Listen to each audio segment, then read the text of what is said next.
Kokia nauda iš šitos mašinos naujos? Ar tai technologiškai bus patogiau, ar tai... Iš tikrųjų, tai rinkoje mes būsim žymiai patrauklesni, nes skaitmeninis markinimas tai yra kaip ir nauja technologija. Tai Utenos trikotažas reikia manyti, kad turės labai gražaus dizaino ir... Taip, mes būsim labai patrauklus, todėl kad mes esame aplamai įmonė inovatyvi, norinti daug turėti inovatyvių technologijų.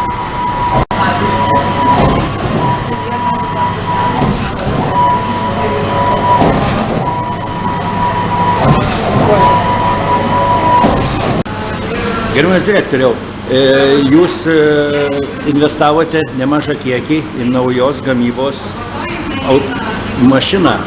Gal galite pasakyti, kiek tai kainuoja įmonei ir kam tu jūs tą padarėte?